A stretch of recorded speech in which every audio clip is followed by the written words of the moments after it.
when I talk about Prerna as a series has been launched to initiate the feelings of Prerna. कि लोगों को वो चीजें हम लोग लेकर आए, वो चीजों से हम लोग अवगत कराए जो लोगों को प्रेरणा दे। ऐसी बहुत सारी कहानियां होती है हर किसी के पास, हर किसी के लाइफ में, जो कहीं ना किसी को छू जाती है, कहीं ना कहीं किसी को प्रेरणा दे जाती है। सो दिस सीरीज ऑफ प्रेरणा under breathing history was the exact reason कि ये हमने क्यों शुरू किया था। And today we are honoured to have you both on board. And before I start, I would like to show this to all my viewers. This is the book, and we have the authors of this book, The Tiger of Grass, Captain MVC Anuj Nair. So Himmat Singh ji and Meena ji are the forces behind these books, and this story and the book is written so brilliantly. It has, मेरे पास शब्द नहीं है, सच में देखा जाए तो मेरे पास शब्द नहीं है ये बताने के लिए कि ये कहानी आपने जो लिखी है और ये कहानी जो आपने हम सबके सामने लाई है, उससे हमें क्या महसूस होता है, उसे हम क्या फील करते हैं। But before we just get into the main discussion, क्योंकि अभी देश में ऐसा कुछ हुआ है पिछले 7-8 दिनों में, तो I would just like to start. Otherwise मैं ये डिस्कशन को शायद वैसे नहीं लेकर जाती। आप एक शहीद की माँ है मीना जी, एंड अगर आपने पिछले 10-12 दिनों में जो देखा होगा अग्निपथ को लेकर जो हुआ है, उस पे मैं जानना चाहती हूँ कि आप क्या कहना चाहेंगे। ये सब पॉलिटिकल बातें नहीं है आपकी। मैंने उसको ज्यादा फॉलो, इतना ही पता है कि जो आर्मी की लाइफ है, जब भी कोई सोल्जर ज्वाइन करता है वो अपने आप को बड़ा सिक्योर समझता है कि फॉर द नेक्स्ट 30 इयर्स वो अपना सर्विस करेगा। इसमें कुछ ऐसा है कि 4 साल के लिए पर्सनली हमारा ये मानना है कि जो सैनिक है और जो देश सेवा के लिए आर्मी किसी भी स्तर पर ज्वाइन कर रहा है, भले वो सैनिक के स्तर पे हो या ऑफिसर के स्तर पे हो, तो कोई देश के साथ ऐसा नुकसान नहीं करेगा, क्योंकि उनमें वो भावनाएं नहीं होती है।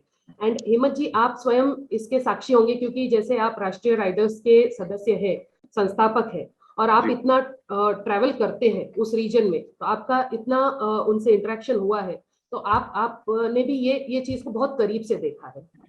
What do you think about this? See, personally speaking, I think whomsoever is creating damage to the country's property doesn't deserve to be in forces. Simple. और मेरा ये मानना है कि बहुत मेजॉरिटी ऑफ द परसेंटेज ऐसे लोग होंगे जो कि आर्मी के लिए अप्लाई नहीं कर रहे होंगे, बट बिकॉज देश का माहौल खराब करना एक औचित्य होगा उनका, इस वजह से they are damaging the property. Yes, कुछ जेन्युइन केसेस थे वेर इन बहुत लोगों का रिजल्ट अवेटेड था, बहुत लोगों को अंडर प्रोसेस थी चीजें बिकॉज ऑफ द कोविड, 2 साल से कुछ हो नहीं पा रहा था। सो आक्रोश था काफी लोगों में, बट आई थिंक अगर उन लोगों ने भी ये मीडियम चुना था just to burn buses, attack civilians, attack buses, attack people, public property, which is absolutely wrong. रही बात अग्निपथ की, ये जो 4 साल का जो बताया है, देखिए हर चीज के प्रोज एंड कॉन्स होते हैं। सो पर्सनली स्पीकिंग इसके भी प्रोज एंड कॉन्स हैं। आई मीन मैं इतना कुछ बड़ी कैपेसिटी में नहीं हूँ to comment, but because I have somehow worked with army on few things and we ride across. So एक देश की भावना होती है ना, it is not about dying for the country, it is protecting the nation, right? मरना बहुत आसान होता है, पर उसको प्रोटेक्ट करना बहुत ज्यादा उतना ही डिफिकल्ट होता है। अगर आप एक फौज में जाना चाहते हैं और आप सोच रहे हैं कि मैं इस कंट्री के बॉर्डर्स को प्रोटेक्ट करूंगा, सिक्योर करूंगा, तो आप इतना तो थोड़ा सोचना चाहिए आपको कि आप अंदर की प्रॉपर्टी को कैसे डैमेज कर सकते हैं। And coming to the pros and cons, मेरा मानना है कि शायद एकदम से इसको पूरी लागू नहीं करना चाहिए था। It could be 20% as Agnipath and 80% as regular entry, and slowly and steadily 20 से 40, 40 to 60, 60 to 80 to 100%। ये बहुत अच्छी चीज है। देखिए इसमें बिल्कुल भी दो राय नहीं है। अब उसके कॉन्सिक्वेंसेस क्या होते हैं, देखिए ऐसे तो कोई भी कुछ भी रॉबरी कर सकता है, कोई भी कुछ भी कर सकता है। अगर आपने, इंडियन आर्मी का कहावत है, the safety, honor and welfare of the country comes first, right? The men you command comes second, and your own ease, comfort comes last always and every time. ये फिलिप चेटवुड ने कहा था to the officers of Indian Military Academy, उनका एक मोटो दिया गया था. तो इसी मोटो पे शायद भारतीय सेना या भारतीय सशस्त्र सेनाएं जीती हैं कि सबसे पहले कंट्री आता है, और अगर आप कंट्री को डैमेज कर रहे हैं तो फिर प्रॉब्लम है. और आई एम सॉरी, थोड़ा सा मैं लॉन्ग इस पे बोल रहा हूँ. और ये जो 4 साल का है ना, बहुत अच्छी चीज है. Once you get down there, आप बहुत चीजें सोचते हैं, समझते हैं, you get yourself trained so that अगर कुछ भी क्लैमिटीज कुछ भी आता है देश में, then you are the first one to protect the country. So मेरे हिसाब से ये सही है. थोड़ा सा चैलेंजेस आया था in terms of implementation, but that's perfectly fine यार. आई मीन आप देखिए, यूनिफॉर्म चाहे आपको 4 दिन की मिले, चाहे 4 साल की मिले, चाहे 40 साल की मिले, यूनिफॉर्म होती है. Please respect uniform. ऐसा नहीं है कि ये कुछ मजाक चल रहा है कि कुछ खरीद के आपने यूनिफॉर्म पहन लिया. Please respect the uniform. लोग 2-2 साल की सर्विस में अपनी जान दे दी है. जिन पे हमने बुक लिखी उनकी सर्विस 2-2.5 साल की हुई थी. बिल्कुल. सो इट इज नॉट कि मेरे को 4 साल के बाद में मेरे को स्टेबिलिटी चाहिए. स्टेबिलिटी के लिए बहुत सारी चीजें हैं. ये मेरा मानना है. पर्सनल हो सकता है मैं गलत हूँ, बट ये मेरा मानना है. And very true. जैसे आप बोल रहे हैं इस चीज को कि respect for the uniform and respect for the country, ये सबसे पहले आता है. इसमें कोई दो राय होनी भी नहीं चाहिए. तो I hope the message reaches the right people and people understand कि उन्होंने जो किया है वो इम्प्लीमेंटेशन की खामियां होती है, but at the same time अगर इम्प्लीमेंट चीज को सही से किया जाए तो anything can good come out of it. तो मीना जी, मैं आपसे पूछना चाहूंगी पहले कि बुक में भी इसका जिक्र है. You were the parent who was not very keen on sending your son to the army, whereas professor साहब जो थे वो उनका सपना था कि अनुज जी आर्मी में जाए. तो इस पे आप क्या बोलना चाहेंगे? क्योंकि बहुत सारे ऐसे पेरेंट्स होते हैं जो नहीं चाहते हैं कि उनके बच्चे आर्मी में जाए. सेफ्टी नहीं होती है, सिक्योरिटी नहीं होती है, बहुत सारी चीजें होती है. आई नो, मैं आज आपको ये जो सवाल पूछ रही हूँ, it might be a little hurtful also to you, but if you feel comfortable then. I think ये सब ऐसा कुछ नहीं था. टीम थे और भेजना चाहते थे, ऐसा कुछ नहीं था. ये अनुज की इच्छा थी, एंड अनुज की इच्छा के आगे हम लोगों ने उसको मना नहीं. Okay. सारा जो इंटरनेट पे लिखा होता है वो क्योंकि अनुज ने स्कूल से फॉर्म भरा था और हम लोगों ने उसको सपोर्ट किया था. हमारी फैमिली में दोनों बच्चों के करियर में हम लोग कभी भी इस तरह से नहीं गाइड करते थे, मत करो वो मत करो. तो उसको अच्छा लगा, उसने किया एंड वही सपोर्ट किया. वो आर्मी पब्लिक स्कूल से, तो वहीं से काफी इंस्पिरेशन थी. उसके ग्रैंडफादर आर्मी में थे, पापा जाना चाहते थे, नहीं जा पाए थे. सो मैनी थिंग्स उसमें आ गई. मेहनत उसकी थी, उसने किया. ओके. मीना जी, एक और सवाल आपसे कि आपने बुक में भी बहुत अच्छे से मेंशन किया कि ऑफिसर लाइक क्वालिटीज जो होती है, there is a term like OLQ. तो अनुज जी की आपने एज अ मदर बहुत देखा होगा बचपन से till the time he was growing up, जब तक उन्होंने NDA ज्वाइन किया. तो ऐसी कौन सी क्वालिटीज थी जो वो पहले से, किसी आदमी के एक इनेट नेचर होता है, तो वो जो डिस्प्ले करते थे? आप इसके सबसे ज्यादा साक्षी है, तो बताइए. मुझे लगता है कि एक तो उसका लीडरशिप की क्वालिटी थी. जब भी वो स्कूल में था, मोस्टली वो काफी पॉपुलर था. उसकी बात नहीं थी कि मतलब आई थिंक पढ़ने में भी ठीक था. मोर ओवर उसकी कुछ क्वालिटीज मुझे ज्यादा ठीक से नहीं बता पाती. मुझे ये लगता है कि वो ना लीड करता था मोस्ट ऑफ द टाइम, और जो भी उसका जो उसके मन में आता था उसको कोई भी उसको वेट नहीं कर सकता. उसका जो विचार आ गया वो कहता था मैं जरूर करूंगी. ये नहीं कि हमने समझाया तुझे मत कर, वो मत कर, वो नहीं मानेंगे. तो ऑफिसर आर्मी ऑफिसर्स के लिए मेंटल बैलेंस सबसे बड़ी जरूरत है उसमें थी. एंड उसका फोकस था आर्मी की तरफ. एंड उसकी अपनी आर्मी के लिए बहुत ज्यादा रिस्पेक्ट थी उसको. मैंने शायद बुक में शायद नहीं लिखा या लिखा है शायद. मेरे को ये लग रहा है कि जैसे हम लोग इसकी पासिंग आउट परेड में गए तो सभी बच्चों ने अपनी कैप्स को हाई फ्लाई करते हैं, तो इसलिए नहीं किया. मैंने इसको पूछा, सबने अपनी कैप को इस तरह से किया. बहुत खुश थे बच्चे, इतना ज्यादा शाउट कर रहे थे. क्यों नहीं किया? कहता जब हम इस तरह से करते हैं माँ, तो अपनी कैप वापस अपने हाथ में ले आते. तो दैट वाज द रिस्पेक्ट, उसको आर्मी में रिस्पेक्ट बहुत ज्यादा है। और उसके एनडीए के, आईएमए के ये भी हमने, क्योंकि देखो मैं उसको स्कूल तक जानती थी, स्कूल के बाद जब वो इसमें चला गया, आर्मी में चला गया, उसके जो फ्रेंड्स हैं आईएमए के, एनडीए के, वो इसको ज्यादा अच्छा एक्सप्रेस करते हैं। हम लोगों ने इतनी मीटिंग्स करी जहाँ पर उन्होंने बताया ना किस टाइप से वो एनडीए में भी करता था, उसको लोग फॉलो करते थे।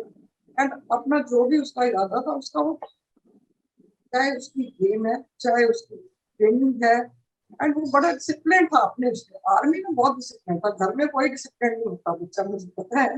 But army point of view से मुझे आज तक उसको स्कूल टाइम में भी कभी नहीं होता था कि मेरे को सुबह उसको उठाना पड़े कि तुम स्कूल जाना है, कि बस कुछ है, बिल्कुल नहीं। उसने अपने आप सब कुछ करना है एंड अपने टाइम से करना है, और करना भैया जो वो चाहे, ये नहीं कि आप उसको देखो। हिम्मत जी, मैं आपसे पूछना चाहूंगी, दैट इज वेयर आपने भी मीना जी से कोलैबोरेट किया, तो थोड़ा सा आप हमें और हमारे दर्शकों को बताइए राष्ट्रीय राइडर्स के बारे में। ये आइडिया आपको कैसे आया? Who were the main forces behind this idea, and how did the entire journey from Rashtriya riders to the conceptualization of the book and the coming out of the book, ये हुआ कैसे? Okay, so Rashtriya Riders was formed in 2016, and formation was simple. I mean, it was between me and Mr. Shivaditya Modi. Shivaditya Modi ji का भी बहुत बड़ा योगदान है इस बुक में, बट अनफॉर्चुनेटली बिकॉज इतने सारे लोगों का योगदान होता है तो नाम नहीं आ सकता, वो दो ही नाम आ सकते हैं, बट उनका भी सिमिलर मेरे ही जितना योगदान है इस बुक के लिए। सो ये राष्ट्रीय राइडर्स हम दोनों ने फॉर्म किया था, और हमारा इंटेंशन सिंपल था कि जहाँ भी फौज है, चाहे आर्मी हो, एयरफोर्स हो, नेवी हो या पैरामिलिट्री फोर्सेस हो, we want to thank them for their selfless services to the nation. So that was the whole objective. So हमारी जो first ride थी, that was in 2016, and it was on occasion of Kargil Vijay Divas. So we were flagged off from Jaipur cantonment by 61 Saveria GOC, and हमको flagged in भी वहीं कारगिल द्रास में किया गया था। So ये पहली जर्नी थी। हमने अभी तक करीब 30,000 किलोमीटर की जर्नी कर ली है, और इस जर्नी में the only objective is to meet the armed forces people, say them thank you, and that's what best we can do. Coming to the book journey, so हम एक ride कर रहे थे wherein we were meeting the shaheed families of Kargil, which included Captain Vikram Batra, Captain Saurabh Kalia, Captain Vijayan Thapar, then you had Major Sudhir Walia as well. So एक pit stop हमारा यहाँ पे भी था, Captain Anuj Nayyar साहब के घर पे।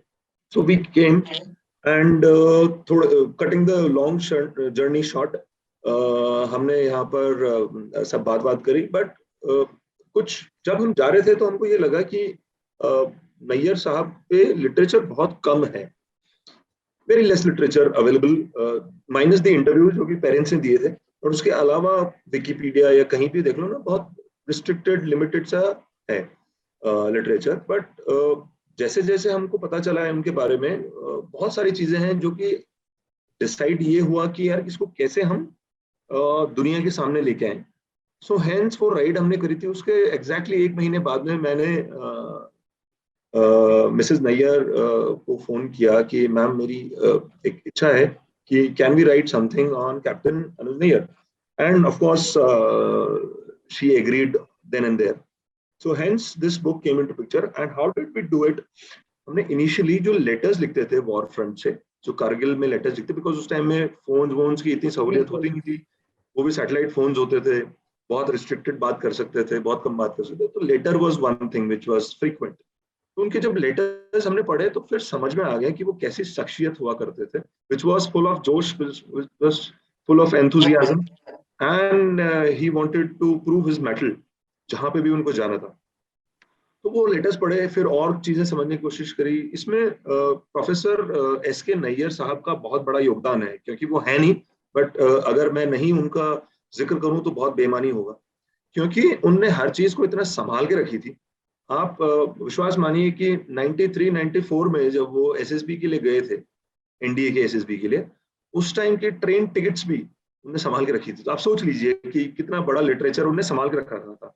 तो ये जब चीजें हम देख रहे थे, समझ में आ रही थी तब ये चीजें और निकल गई और फिर हमने स्टार्ट किया सब लोगों से मिलना।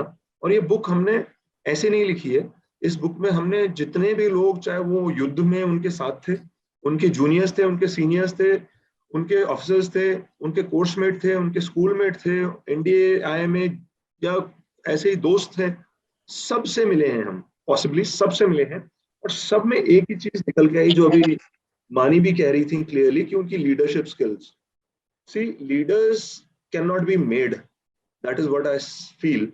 हाँ, उनकी जो क्वालिटीज को ब्रश किया जा सकता है, इनहांस किया जा सकता है, बट वो एक कुछ नेचुरल क्वालिटीज होती है। तो कैप्टन नैयर में ये था। जब हम लोगों से मिले, चाहे वो स्कूल का जिक्र हो, चाहे वो एनडीए का जिक्र हो, चाहे वो आईएमए का जिक्र हो, चाहे वो यंग ऑफिसर्स कोर्स का जिक्र हो, चाहे वो बैटल फील्ड का जिक्र हो, उनकी ट्रांसफॉर्मेशन आपको इस बुक में हमेशा नजर आएगी कि एनडीए में उनके लिए क्या इंपॉर्टेंट था, आईएमए में उनके लिए क्या इंपॉर्टेंट हो गया, जब यूनिट गए उनके लिए क्या इंपॉर्टेंट हुआ, वायोस उनके लिए क्यों इंपॉर्टेंट हुआ। और फिर देखिए, आप चाहे किसी का भी नाम लीजिए, चाहे कैप्टन विक्रम बत्रा हो, चाहे मनोज कुमार पांडे हो, कैप्टन मनोज कुमार पांडे, कोई भी हो, इनमें एक अलग ही जील थी चीज करने की। पर्सनालिटी वाइज सब बहुत डिफरेंट थे, क्योंकि हमने इनको बहुत नजदीक से समझने की कोशिश करी है। तो अनुज नैयर एक अलग पर्सनालिटी थे। और मैं इसलिए नहीं बोल रहा कि मैं, क्योंकि for the sake of saying it, but आप जब पढ़ेंगे, आप इन लोगों से मिलेंगे, तब आपको समझ में आ जाएगा। In fact just to add few thing, अभी इनका 25th एनिवर्सरी थी पासिंग आउट परेड की, आईएमए की। और मैं, क्योंकि फौज में जाना चाहता था, तो मैं एक दिन पहले पहुंच गया वहां पर। तो शाम को हमने खूब बात करी। उनके कोर्समेट ने जो मेरे को जिक्र किया अनुज साहब के बारे में, वो इसलिए नहीं किया क्योंकि मैं वहां पर था और मैंने बुक लिखी है मानी के साथ में, बट उनने वो दिल की बातें बताई कि वो हमको कैसे दौड़ाता था, कैसे उसके लिए एक उसकी स्क्वाड्रन, उसकी कंपनी ज्यादा इंपॉर्टेंट थी as compare to his own self. कैसे वो सबको साथ में लेके चलता था। वो एक कंप्लीट पर्सनालिटी थी, जो कि सिर्फ आर्मी में ही सूट हो सकते हैं ऐसे लोग। That's very interesting to know. जैसे मैंने बुक पढ़ा है, वो आपको Meena ma'am, he used to call you Mani, और प्रोफेसर साहब को वो पॉपिन बुलाते थे। That was very interesting. तो वो भी शायद एक क्वालिटी दिखती है कि you know that is something unique, instead of calling mom, mama. तो ये कहाँ से आया? But is there something interesting behind this Mani name?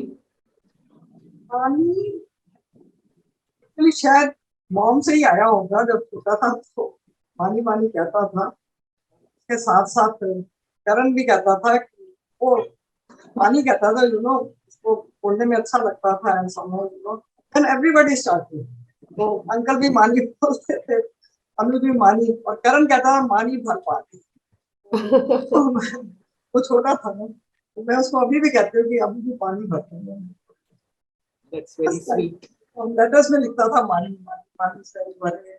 उसको हमेशा एक ही चीज थी कि मेरी माँ शायद ज्यादा बड़ी करती है, एंड दैट वाज ट्रू। और फिर ये सब मानी पे आ गए। इन्होंने लेटर्स पढ़ी, इन्होंने मुझे कहा कि सर आपको मानी बुलाते थे। और कहने लगा अगर हम भी बुलाएं, तो आफ्टर 18 years अगेन मानी केम इनटू लाइफ। एंड उसके बाद करण भी कभी नहीं कहता था मानी। काफी साल लोग दब गई थी बात, हिम्मत जी ने आके इजाजत दी है। अब तो नेशनल मानी है, सभी उसके कोर्स में ये लोग सब राष्ट्रीय राइटर सब बहुत ज्यादा ही। आपने भी आई मेरी life, change my life all together. जब ये आए थे और आज बहुत फर्क है, बहुत। इस तरह से मैं आपसे बात कर रही हूँ, holding my tears of course, इस तरह से मैं कभी बात नहीं कर पाती। तो के आने के बाद मुझे नहीं समझ में आई, क्योंकि काफी बार ऐसे मेरे को होता था। मैंने कहती थी हिम्मत बहुत मुश्किल है किताब मेरे लिए, हम रात रात डिस्कस। तो ये कभी मेरे को ये नहीं कहता था कि मानी आप परेशान हो रहे हो तो चलो छोड़ो, नहीं। हमेशा कहता था ये करना तो पड़ेगा, करना तो पड़ेगा, कॉन्फिडेंस रखो, करना तो पड़ेगा। आई थिंक हिम्मत जी, आपने बहुत ज्यादा सपोर्ट किया है मैम हाँ, इसने मुझे इस एक बार जर्नी पूछा में। कि मानी किताब का सबसे पहला क्या होगा, इसने क्या समय, मैंने कहा मैं लिखूंगी हिम्मत की हिम्मत।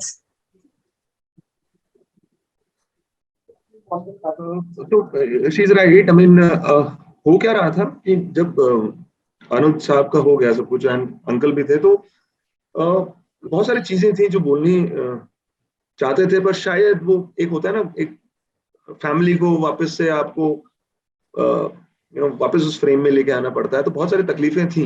I know. जब हम गए थे तो आई थिंक इट वाज 2 अक्टूबर 2017, वो हमारी फर्स्ट राइड थी।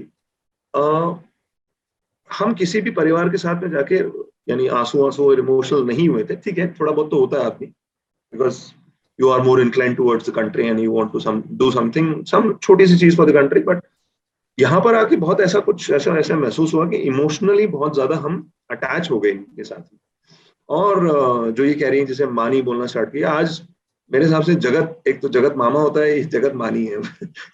सब एवरीवन प्रॉब्ली जितनों को मैं जानता हूँ वो सब मानी ही बोलते हैं। एक वॉइड जो क्रिएट हो गया था वो हम फिल तो नहीं कर सकते, आई एम श्योर कोई नहीं कर सकता इस संसार में। बट यस, जो वो पर्सनालिटी पोजेस करते थे, उस पर्सनालिटी को अगर बाहर निकाल के लोग उससे इंस्पायर हो और उन पे कुछ चीज सामने आए, लोग समझें कि it is not easy to be a फौजी। And so he was about to get married, right? Yes. But still for him it was more important that the intruders weren't allowed to enter. So that was more important to him. Hence ये story, चाहे वो मैं captain Nayyar साहब के behalf पे अभी बोलने की कोशिश कर रहा हूँ, चाहे कोई भी हो, मेरे मानना ये है और मानी भी इसमें तारुफ रखेंगे कि हर फौजी एक कैप्टन अनुज नैयर है, एक कैप्टन बत्रा है। सब में उतना ही जज्बा है। कोई लाइन ऑफ एक्शन में आ जाता है, कुछ नहीं आ पाते, बट सब में वही जज्बा है। सबका फैमिली बहुत ज्यादा सैक्रिफाइस से गुजरती है। और एज ए नेशन हम जो भी कर सकते हैं हमको करना चाहिए, नॉट बिकॉज वो शहीद हुए हैं, बट बिकॉज उनने हमारे देश की हिफाजत करते हुए हमने कर्तव्य का पालन किया है। That brings me to the next question. हिम्मत जी, मैं आपसे पूछना चाहूंगी कि क्योंकि आपने कहा है कि एज अ सिविलियन हमारी क्या रिस्पॉन्सिबिलिटी होती है, क्योंकि ये जो कर्ज होता है शहादत का, वो कर्ज हम लोग नहीं चुका पाते। चुकाने की बात बहुत दूर की हो जाती है। मेरा मानना ये है कि हम उसके बहुत करीब भी पहुंचना बहुत मुश्किल होता है। तो as a civilian please tell me, ma'am आपको क्या लगता है, और हिम्मत जी आपको क्या लगता है इसके बारे में? Will start with ma'am first. मैंने तो बहुत छोटी छोटी क्लिप्स देखी भी है। मैं हमेशा कहती थी कोई तो सोचे हमारे देश के, क्योंकि देखिए उन्होंने जॉब ज्वाइन की, उन्होंने अपनी जान दी, इसके पीछे जो भी वो काम अधूरे छोड़ दिए। आप लोगों ने फेसबुक पे, ट्विटर पे सब जगह किया जय हिंद जय हिंद, इससे बात नहीं बनती। बात वो बनती है कि जो वो काम अधूरे छोड़ गए हैं आके पूरे करो। मेरे घर में तो ठीक है, चलो अंकल थे मेरे साथ 2014 में, उनकी डेथ हुई है, मैंने फिर कुछ अच्छे से अपना लाइफ को मैनेज कर रही थी। फिर भी इन्होंने आके मेरे को बहुत ज्यादा मैनेज ही किया एक किस्म से। तो बहुत सारे लोग हैं जो अननोटिस्ड है, के बच्चे हैं छोटे छोटे, फैमिलीज हैं, वाइफ्स हैं, पेरेंट्स हैं। सिविलियन तो यही कर सकते हैं ना, थोड़ा सा के बारे में पता करो, जो भी हेल्प कर सकते हो करो या ना करो, इस चीज को थोड़ा सा करना चाहिए सबको। जब देखो आप खुद सोचो, जितने लोग जा रहे हैं इतने ब्रेव कहाँ से आए। और ये जो 4 साल की बात हम कर रहे थे, आप खुद सोचो यूनिफॉर्म, इस यूनिफॉर्म से फौजी इतना प्यार करता है। मैं आज भी किसी सीनियर ऑफिसर का देखा था कि उन्होंने अपनी यूनिफॉर्म को इमोशनल सालों में मैं रिटायर हो जाऊंगा। और यूनिफॉर्म एक बच्चा 4 साल काम करके अपनी यूनिफॉर्म को एक तरफ रखेगा,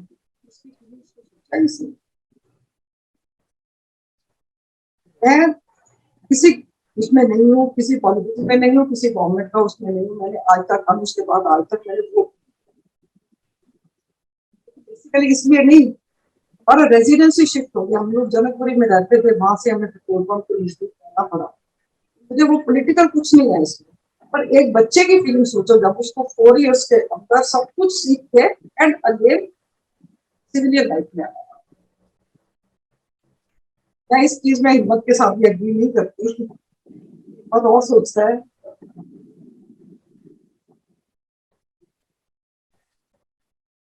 तो हिम्मत जी आप बताइए कि as a civilian how do we reach, उसके पास भी हम लोग कैसे पहुंच पाए, उस जज्बे के, उस कर्ज को चुकाने के पास हम लोग कहां से पहुंच पाए? What is the basic minimum things that any civilian can do in his everyday life?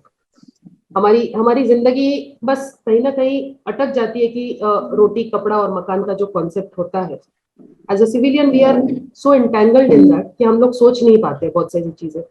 जब मुझे याद है मैं स्कूल में थी, I was most probably in 9th standard when Kargil war happened. So I have उस एज में काफी चीजें मतलब पता चलती है, समझ में आती है। तो जो फीलिंग्स आई थी, जो इमोशंस आए थे, I still remember those feelings, I still remember, and बहुत सारी चीजें मेरे अंदर बदली थी उसके बाद। बट कहीं ना कहीं ये होता है कि हम रोजमर्रा की जिंदगी में इन चीजों को भूल जाते हैं।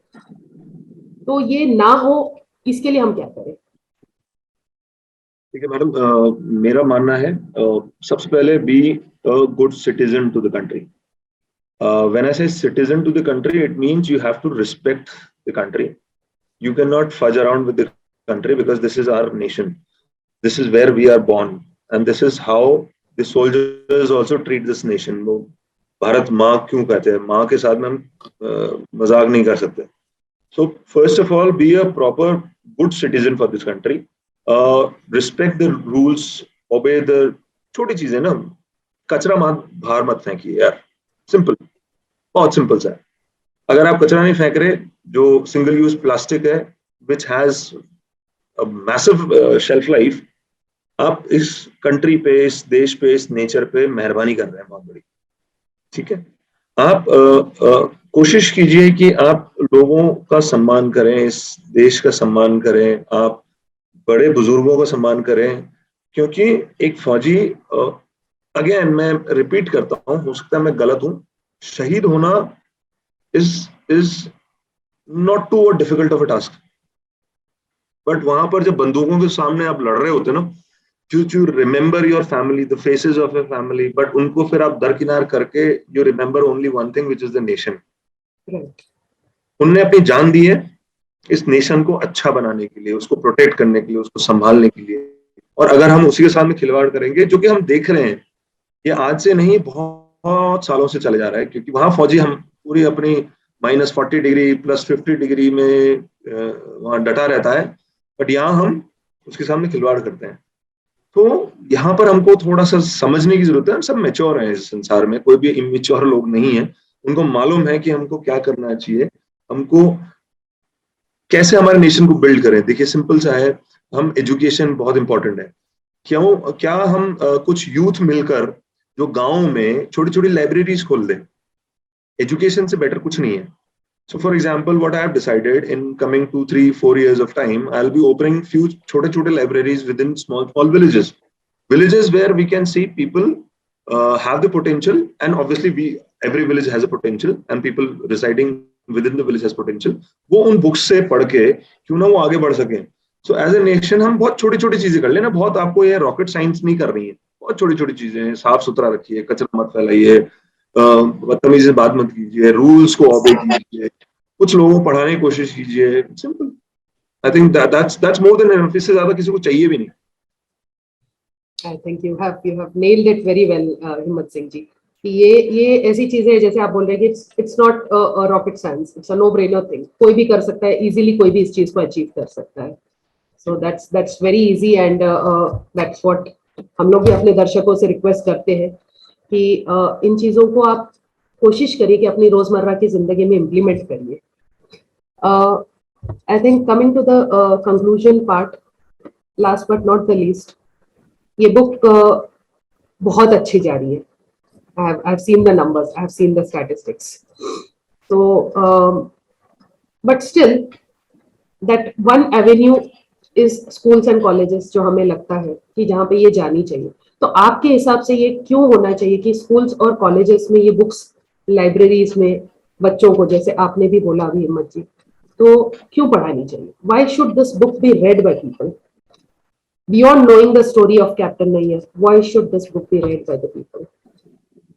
So, मैं इस बुक का तो जिक्र करूंगा। इसके अलावा और भी जितनी भी, चाहे वो महाराणा प्रताप पे लिखी हुई हो, चाहे वो वीर शिवाजी पे लिखी हो, ये जो चीजें होती हैं ये जनरेशन को मालूम होना चाहिए।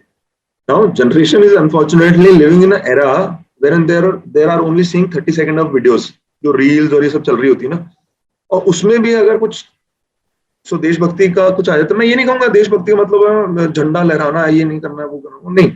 आप सिर्फ उनकी स्टोरीज पढ़िए, because these stories are self motivating. जब आप स्टोरीज पढ़ते हो ना, तो then you realise and you have attachment towards a country. How can Maharana Pratap fed himself with a घास की रोटी? How can Captain Anuj Nayyar, without eating food for 3 days because of the ammunitions and stuff, because everyone knows, how can he fight? How can Vikram Batra went close to, say, जब Bofors का जो गोला गिरता है ना madam, तो वो बोलते हैं कि 400 मीटर उसके दायरे में नहीं आना चाहिए। वो 100-150 मीटर के दायरे में पहुंच गए थे, because he wanted to kill those people. और ये लोगों को जब तक मालूम चलेगा ना, विक्रम बत्रा साहब की स्टोरी या अनुज साहब की स्टोरी या मनोज पांडे साहब की स्टोरी या मेजर शैतान सिंह भाटी की स्टोरी, ये स्टोरी जब तक पढ़ोगे नहीं तब तक आप रियलाइज नहीं करोगे कि ब्रेवरी, शिवलरी क्या चीज होती है। और वो आज की यूथ के लिए, जो बच्चे हैं खास करके, बिकॉज अभी कोविड टाइम आ गया, लोगों ने स्पोर्ट्स खेलने बंद कर दिए, लोग मोबाइल लैपटॉप्स पे ज्यादा इंक्लाइंड हो गए, उस पर वो 30 सेकंड के वीडियोस देख के खुश हो जाते हैं, swap end of you go, 2 घंटे बर्बाद एंड खत्म कहानी। आप जब बुक पढ़ेंगे तो एक तो आप हिस्ट्री को समझेंगे, इन लोगों ने क्या सैक्रिफाइस किए हैं, और उसके साथ में बहुत इंपॉर्टेंट आपकी इंग्लिश भी सुधरेगी। सिंपल, इंग्लिश सुधर रही है, आप चाहे हिंदी में पढ़ रहे हैं, हिंदी सुधर रही है आपकी, आप वो पढ़ रहे हैं तो आपका सेल्फ डेवलपमेंट भी हो रहा है। आप अपने जो रियल मॉडल्स हैं, रियल हीरोज हैं, उनको आप समझ पा रहे हैं कि कैसे उन्हें सैक्रिफाइस किया। सो आई थिंक ये होना चाहिए, बर्डन नहीं होना चाहिए, बट एक इंक्लिनेशन होना चाहिए कि कैसे मैं इन चीजों की स्टोरी समझूं। और मैं मेरी बुक के लिए नहीं कह रहा, हमारी बुक के लिए नहीं कह रहा, ये सारे जितनों ने भी शहीदी अपनाई है इस वतन के लिए, उन सब के लिए एक हमने लिख दी। हो सकता है हम और लिखें, बट ये जरूरी है मैडम, मेरा मानना है। जी। इनफैक्ट मैं अगला सवाल यही आपसे पूछने वाली थी कि do we expect more books coming from your end? For sure. So first हमारा एंडेवर है, ये जो बुक है ये जैसे आपने जिक्र किया था, ये अच्छा कर रही है, और इस पे हमारी ये कोशिश रहेगी कि हम एक वेब सीरीज या मूवी आए इस पे, और हमारा थोड़ा सा एफर्ट भी चल रहा है उस पे, डायरेक्टली और इनडायरेक्टली। बट वो मूवी प्रॉपर मूवी होगी, ना कि कोई लव स्टोरी या एंगल दिखाने वाली मूवी। ये अगर हमारा कभी भी सेक आया बोलने के लिए तो दैट वुड बी आवर सेक। सो पहली चीज तो इस बुक का भी हिंदी वर्जन भी आने वाला है, विच इज वेरी इंपॉर्टेंट। अच्छा, आपका जो एक पॉइंट था, आज की डेट में फौज में भी ये बुक काफी ज्यादा अंदर तक जा चुकी है।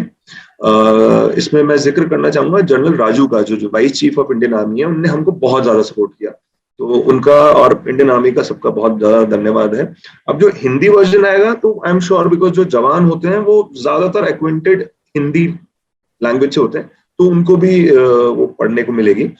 और साथ में योर सेकंड पार्ट वाज नई बुक या कुछ चीज। यस, फॉर श्योर हम सितंबर, अक्टूबर या नवंबर इस साल के एंड तक will start working on it, and probably that would again cover some stories which are lesser known amongst the majority of the people.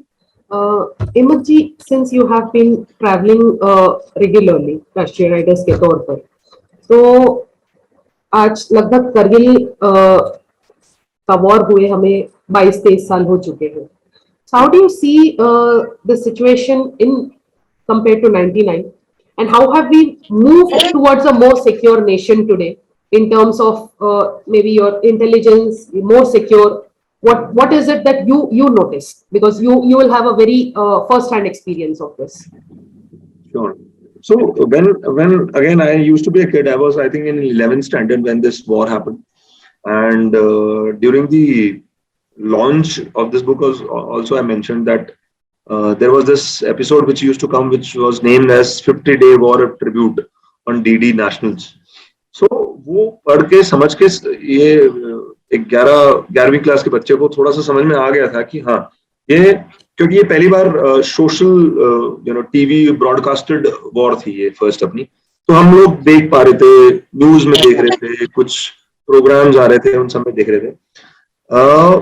देखिए हर देश के साथ गलतियां भी करता है, गलतियों से सीखता भी है, सब कुछ होता है। हम इतने बड़े लोग नहीं है कि हम गलतियों पे पिन पॉइंट करेंगे, पर मैं आता हूँ सीधा, सीखा हमने क्या?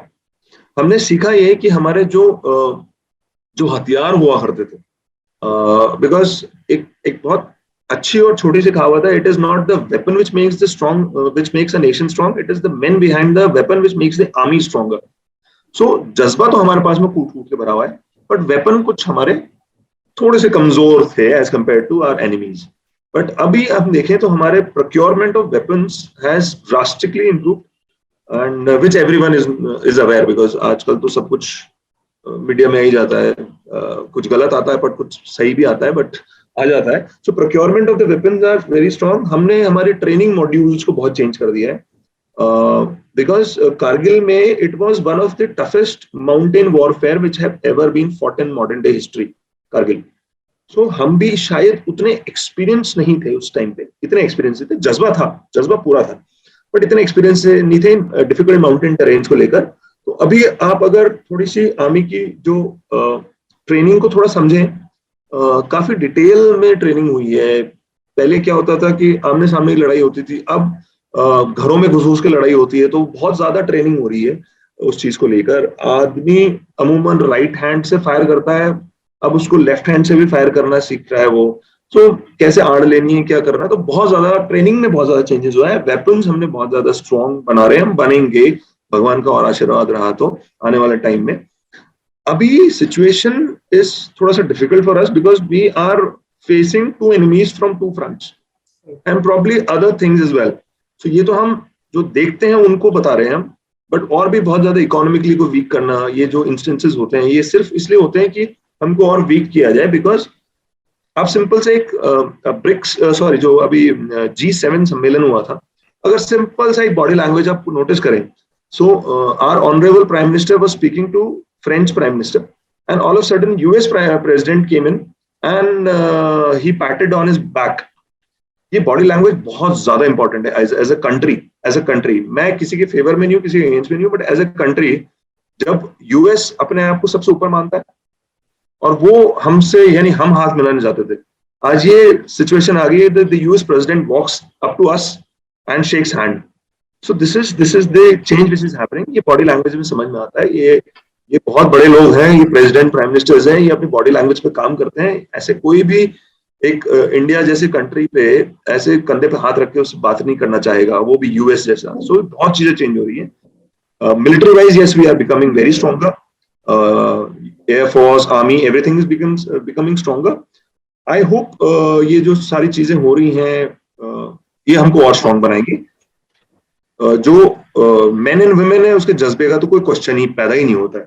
चाहे वो 62 का युद्ध ले लो, जो कि वेपन्स भी नहीं थे फिर भी वो लड़े थे, तो वो तो पैदा ही नहीं होता। But the training and the ammunitions and weapon is becoming stronger day by day.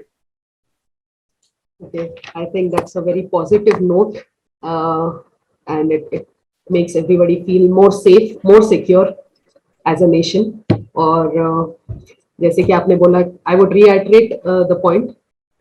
Civilians की जो रिस्पॉन्सिबिलिटी है, जो आपने हाईलाइट की है, मैं चाहती हूँ कि लोग इस पे दोबारा गौर करें, इस पे दोबारा सोचें, बिकॉज ये आसान नहीं होता है। आज अगर ये बुक लिखी है तो ये बुक एक पर्पस से लिखी गई है, और हमारे सारे दर्शकों से मेरा यही निवेदन रहेगा कि ऐसी सिचुएशन ना आए कि किसी को मैं बैठ के उनके it is a matter of pride, क्योंकि एज अ सिविलियन हम लोग ये महसूस करते हैं कि हमने एक शहीद को श्रद्धांजलि दी, बट एज अ सिविलियन मुझे किसी को श्रद्धांजलि देने की नौबत ना आए। तो I think I might be putting it in a very emotional manner right now, but I am just sharing what's coming to my heart right now. So as a nation, we should all progress together. We should all be living together, following our basic duties, responsibilities. Things would be much more different for our country then. Chaliye, thank you so much. It was a pleasure talking to both of you. Looking forward, हिम्मत जी आपकी तरफ से कि और पुस्तक आए या web series आती है, मूवी आती है. So all the very best हमारी पूरी टीम की तरफ से, the team Breathing History and team Prerna. Lots of good luck to you and thank you so much for taking time out. Just a last sentence to end everything, and this is now pertaining to the book. So whatever royalty is coming through this book is will be again diverted to the welfare of the Fauj, and it is clearly written. If you see the first page, it is written there that all the royalties would be diverted to the welfare of the armed forces. So we are not taking a single penny. So this book is nothing to do with earning money, and obviously we shouldn't be doing that. And people do that, but that's their call. Our call is simple, that the story has to be highlighted, and I think we have successfully done that. And probably the journey is still there, but the royalty has nothing to do with our pockets. Okay, one thing that I missed, Himatji, I just got recollected about it. In case there are people who was wanting to join Rashtriya Riders, as more people get to know about it, what would be the method to join? Okay. So It's a very interesting question. I'll leave this answer, this question to be answered by Shivaditya Modi ji. But what I'll say is, anyone can join Rashtriya Riders. There's no restrictions on it. We only speak about three things. So one is, of course, the country. Second is the armed forces, and the third is the bikes or cars. Nothing else. No political, nothing. So there is. We actually live up to the reputation what Indian Army or armed forces lives up to. So we do not actually believe in any kind of caste, creed, religion. Yes, we all follow it, but there is a sense of discipline, and anyone can join it. The only prerequisite is you need to have a bullet. That's it, and you should be loving your country and the men in uniform and women.